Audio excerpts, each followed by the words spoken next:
Salve, salve nação! Estamos chegando com Mengo React, o seu novo canal de react e notícias do Mengão. Tudo que a imprensa esportiva vai falar do Mengão, vamos estar cobrindo por aqui. Por isso, se quer acompanhar, já chega deixando o like cheio da moral e se inscrevendo. E a coletiva de Felipe Luiz, hein? Que coletiva! O cara é mestre. Falou muita coisa e algumas coisas que a gente vai deixar aqui para você comentar depois. Falou sobre a boa atuação do goleiro Hugo, goleiro do Corinthians, que mesmo com aquela falha, na opinião do Felipe Luiz, foi uma boa atuação. Falou sobre a excelente fase de Éric Pulgar e De La Cruz. E que fase, hein? Que fase, meus amigos. Éric Pulgar e De La Cruz estão dando de conta do recado. Falou muito bem do nosso ataque. Que ataque maravilhoso. Mas falou melhor ainda da defesa. Ele mesmo disse que com ataque se ganha um jogo, mas com a defesa se ganha um campeonato. Outra coisa que Felipe falou depois de ser perguntado sobre a volta de Pedro. Ele disse que jogador não desaprende. E claro que tudo isso a gente vai ver a partir de agora, então vamos acompanhar o vídeo. É isso que a gente vai ver agora, junto com a coletiva. Felipe Luiz, o mestre, sempre nas coletivas. Vamos lá. Pessoal, boa noite, Felipe. Boa noite, Felipe, tudo bom? Aqui, Lário Dalfovo da Flamengo TV. Felipe, você ainda vai certamente responder bastante sobre as questões ofensivas que deram certo hoje, mas agora são 5 jogos consecutivos sem sofrer gols, né? 3 vitórias no período em que desde que o Flamengo perdeu pela Libertadores. E o que significa para você 5 jogos consecutivos sem sofrer gols? Primeiro nível dos jogadores, que são muito bons, depois a concentração, comprometimento defensivo deles, que é muito, o nível de comprometimento e de estudos deles mesmo, né, com os próprios erros e com os acertos é muito alto. Eles mesmos se cobram, eles mesmos vêm perguntar para mim o que poderia ter feito em tal jogada, como poderia ter solucionado. Então esses debates ajudam muito a fase defensiva, e eu penso que uma equipe que um ataque ganha jogos, mas a defesa ganha campeonatos. Sempre penso isso e dou um valor muito importante para a fase defensiva da equipe. Isso não quer dizer que é a última linha, quer dizer que são os 11, né, que jogam, que são importantes na fase defensiva, e todos têm que participar e tem a sua função também defensivamente. Está muito alto ainda, não tem como baixar? Alô, tá bom, vamos embora. Alô, tá bom. Uhum. Pode? Felipe, boa noite. Gabriel Reis, Placar TV e Paparazzo Rubro-Negro.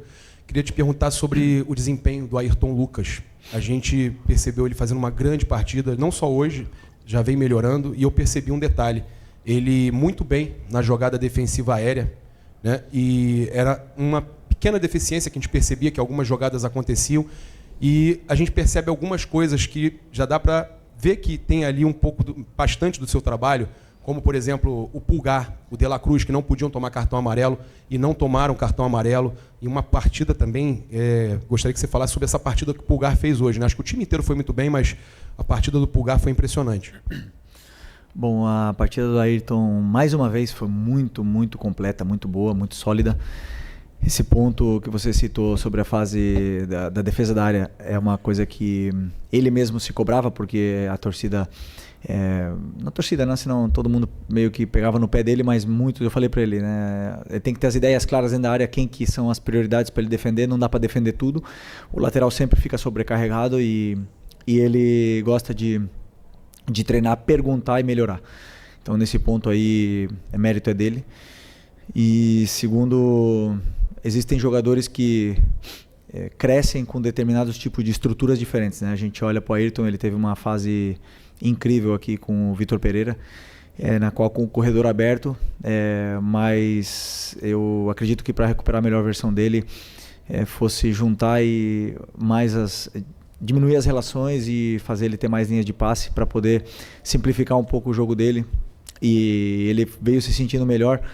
Mas assim, o jogo que ele fez contra o Vasco foi top, foi contra a LDU, foi muito, muito, muito bom, realmente. Contra a LDU, na fase defensiva, foi um jogo assim que fazia muito tempo que eu não vi ele fazer, e um jogador que recupera a confiança, recupera a hierarquia que ele tem dentro do grupo, dentro desse elenco, E não podemos esquecer que é um jogador de seleção. Mais uma lição para todos, nós, vocês e torcida, de que um jogador ele não desaprende, né, de jogar, né? Ele só precisa de tempo, carinho e ele vai recuperar a melhor versão em tempos, né? Ele, o Wesley, todos eles demonstraram isso para nós. Então fica a lição aí. E o Eric mais uma vez, um jogo extraordinário. O Eric Olha aí, gente, eu até tinha falado que jogador não desaprende, né? E mencionado que ele tinha falado com relação ao Pedro, mas na verdade ele falou do Ayrton Lucas, que tem feito boas atuações, né? E para quem achava que o Ayrton Lucas não tinha mais ritmo para botar, muita gente criticou o Ayrton Lucas, que o Flamengo deveria desfazer. E mais uma boa que o Felipe Luiz fez com esse elenco do Flamengo, recuperando Ayrton Lucas, né? Fora de série, jogador fora de série. Felipe, boa noite. E Mauro Santana, do canal Mauro Santana, e até sobre essa questão que o jogador não desaprende, né? Tivemos mais uma vez a presença do Pedro, dessa vez como titular pela primeira vez, depois desse longo período de recuperação. Queria que você falasse a respeito desse processo que culminou com a primeira partida dele como titular, como é que você tomou essa decisão, né? E, lógico, o impacto dele, que já está brigando pela artilharia do Campeonato Brasileiro em tão pouco tempo que ele retorna depois de um longo período de inatividade, quando se esperava até mais dificuldade dele para tentar encontrar ritmo, né? A calibrar a pontaria, mas parece que passou 7 meses, né? Desse intervalo que ele volta a jogar futebol. Realmente, me parece que ele tenha ficado fora, né? Isso com a bola, né? Com a questão fina com a bola, ele está incrível e a gente via isso nos treinamentos, né? Os próprios médicos tinham que frear ele porque ele estava vindo muito bem nessa recuperação, mas existem prazos e era importante ele cumprir esses prazos. E agora nós temos que continuar com essa sequência de minutos para ele. É um jogador muito determinante, muito diferente nas áreas, na área. Ele faz a diferença, um cara que é decisivo e eu acredito que venha a potencializar ainda mais o nosso ataque.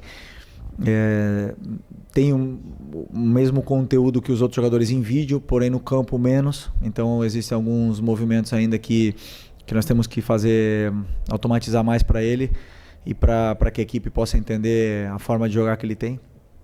E eu não tenho dúvida que ele vai elevar mais ainda o nível do nosso ataque, que está muito forte. Rodrigo Cerqueira, Grupo Globo. Ainda em cima dessa questão do ataque, hoje você começou com o Pedro e Cebolinha, que ano passado era a dupla tida como titular, em um dos grandes momentos do Flamengo no ano, e os dois se machucaram, ficaram um período fora. O Pedro, uma lesão mais grave, o Cebolinha, menos tempo, mas enfim. Qual o ganho que você tem nessa questão de elenco e ofensivo, você poder contar com eles dois, que parece que mesmo, o primeiro jogo deles juntos esse ano como titulares, mas parece que eles já estavam jogando juntos, enfim, é uma sintonia muito fina entre eles, né? Sim, a escolha pelo Cebolinha hoje foi pelo plano de jogo, pelo que eu imaginei que pudesse acontecer com a equipe do Corinthians na fase defensiva deles. Então, onde estariam as vantagens, e imaginei que um jogo seria melhor para o Cebolinha antes que de outro companheiro, né? Então, ele tem essa relação socioafetiva com o Pedro, que é muito boa, mas também com a Arrascaeta, e eles se entendem muito bem, né? Então, muitas das vezes o Pedro gosta de fazer um jogo mais associativo e ele é o cara que dá profundidade. Também o Michel faz muito bem isso aí e é muito bom ter todos esses jogadores disponíveis, né? O Cebola vem de uma lesão muito grave, a lesão mais grave de todas no futebol, e também outro jogador que parece que não sentiu, né? Todo esse tempo parado. Tem ainda que evoluir, temos coisas que trabalhar, que melhorar, mas é muito bom ter Cebola, Michael, Bruno, Luiz, Plata, todos podem jogar nesse lado do campo, até mesmo o Matheus Gonçalves pode jogar aí, e é importante que eles se sintam confortáveis dentro do campo. Boa noite, Felipe. Pedro Real, Sintonia Esportiva. Parabéns pela vitória e pela goleada de hoje. Eu queria falar sobre o Hugo Souza, o goleiro do Corinthians, que teve a oportunidade de jogar contigo também aqui no Flamengo, e apesar de estar fazendo uma boa temporada. Bora ver agora o tamanho da humildade, né? O tamanho da humildade desse cara. Ele vai falar agora de um adversário, né, Hugo? Mas que, acima de tudo, é amigo de Felipe Luiz. Vamos ouvir o que é que ele fala do Hugo, tá? Está numa carreira sendo elevada. teve seu nome gritado pela torcida do Flamengo hoje. Eu quero saber de você se você consegue ver algum paralelo com o Hugo Souza e o Matheus Cunha, porque é o goleiro que veio revelado do Flamengo, está no banco de reservas, se você acredita que é necessário que ele saia do Flamengo, ganhe casca, para voltar e consiga, talvez, desempenhar um futebol com mais constância. Obrigado. Bom, o Hugo, eu já falei sobre ele em outras entrevistas, né? É um amigo que eu tenho, um ex-companheiro aí durante alguns anos, e é um cara com um potencial muito grande e muito corajoso, né? Porque ele decidiu sair, também era o momento dele sair. Aqui as portas, a situação dele estava bem complicada realmente, as portas estavam se fechando e ele teve muita coragem de ir para Portugal num clube de menor expressão para poder mostrar o futebol. E aí ele, eu acho que ao sair desse contexto do Rio de Janeiro para ele foi muito bom e hoje ele é o goleiro que ele é. A falha que ele teve não quer dizer nada, até mesmo pelo respeito que ele tem com a torcida do Corinthians, com grandes atuações, e hoje fez também grandes defesas. Então um goleiro que o mérito é dele, né? Conquistou sozinho. E o Matheus foi titular do Flamengo, é um cara que é muito confiável, confio nele, vai jogar na quinta-feira.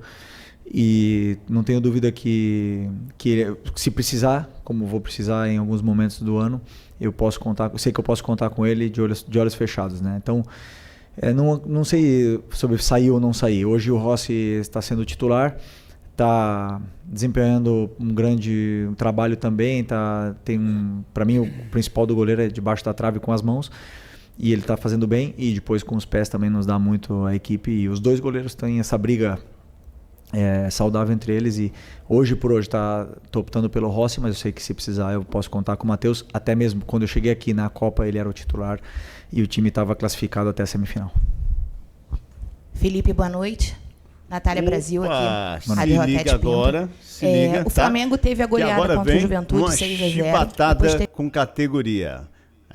Agora vem a chibatada com categoria. Gente, a repórter vai perguntar a ele algo aí e ele vai falar um pouquinho de alguns jornalistas, youtubers também, que descem a sarrapa no Flamengo em qualquer jogo que o Flamengo empate, nem que perca, que faz tempo que o Flamengo nem perde. E que nem toma gol, mas o pessoal não perde a oportunidade, né, de descer a sarrapa no Mengão para ganhar like, para ganhar views. Então, vamos olhar com classe, com educação, o que é que o Felipe Luiz tem a dizer sobre isso. Vamos lá. Teve 2 empates sem gols e hoje voltou a ter um placar muito elástico, 4-0. A gente já ouviu, né, tanto da torcida quanto da imprensa, comentários a respeito da dificuldade do Flamengo em alguns momentos em fazer gol, mas a gente viu recentemente 2 grandes goleadas. O que você acha que pode estar acontecendo? Algum posicionamento tático da sua escolha? O que você acha que pode estar tendo essas oscilações entre uma goleada e jogos onde o Flamengo não conseguiu marcar? Bom, primeiro, se você olhar a tabela da Europa, nem o Barcelona nem o Paris fazem gol todos os jogos, e muitas vezes eles também perdem gols, e daí a gente olha, de repente eles fazem 4, fazem 5. Não vamos fazer gol todos os jogos, isso é uma coisa evidente. O problema é que aqui no Flamengo, eu conheço bem esse clube, já estou aqui há 6 anos, quando não se conseguem as coisas, ou quando, por exemplo, empatamos o jogo contra o Vasco, não fizemos gols, criamos várias chances, não fizemos o gol, então a torcida, ou então o pessoal aí, os analistas de YouTube, de Twitter, temos que achar um culpado. Então a gente começa a analisar, eles começam a analisar, ver quem é o culpado. Então, o culpado é que o Gerson está jogando no ataque. O culpado é o Bruno Henrique no ataque. Ou o Michael. Não, o Michael não pode jogar mais. E fazem a cruz nos jogadores e começam a decidir pelo torcedor. E o torcedor consome isso. E o que eu quero aqui pedir para o torcedor, não gosto de dar recados, é que não consumam o que eles falam. Eu também analiso minha equipe, eu também sei o que a gente pode melhorar. E quando não se faz gol, os jogadores são os primeiros que pedem mais finalização. Os jogadores são os primeiros que sabem que tem que melhorar, sabem que tem que chegar na área e ser mais frios e criar automatismos e mecanismos para poder fazer gols. Mas esse time aqui já deu muitas alegrias e é o time mais goleador do Brasil em 2025. E um dos menos goleados. Então, eu sei o que eu estou fazendo. Eu acredito muito na minha ideia, no que é a minha ideia de jogo. Sei o caminho que traço para chegar até o gol do adversário, dou o plano para eles, e tem dias que eles vão fazer gols. Tem dias que vai chutar 2 e vão fazer 2 e vai ficar 2-0. E tem dias que vão chutar 20 e infelizmente a bola não vai entrar. Isso acontece porque o adversário também joga. Se o orçamento, né, fosse solução, a gente entrasse com 15 em campo, mas não é assim, entra com 11, muito bons, entramos com os melhores 11 da América no campo, mas o adversário também joga, também tem suas armas, também sabe anular, senão o único time seria campeão todos os anos, e o futebol é tão complexo por causa disso. Então, o mesmo torcedor que me pede, ou mesmo jornalista que me pede para botar o Gerson de volante, é o que me pede para botar o Nico de meia. Então, deixa comigo. Quem vai errar sou eu, quem vai acertar às vezes sou eu, e deixa que esse é o meu trabalho. Okay? Aí, gostou? Eu vi aula, né? Eu vi aula, na verdade, aqui, vi aula de Felipe Luiz, e eu acho que você gostou também, né? O cara dá aula no campo, dá aula na coletiva, e o nosso Mengão só goleando, um dos que mais goleia e menos sofre gol, como ele mesmo falou. E, gente, amanhã tem Flamengo e Botafogo da Paraíba valendo pela 3ª rodada da Copa do Brasil. A gente vai trazer mais react aqui da imprensa esportiva, trazer aqui no Mengo React. Para isso, já sabe, né? Se inscreve, ativa o sino das notificações. E amanhã, como ele falou, o Matheus que vai estar no gol, tá? Então acredito que vai revezar bem o time, vai dar um pouco de descanso, a galera vem jogando demais, então vai dar aquela revezada no time. Vamos ficando por aqui, até a próxima. Tchau, tchau.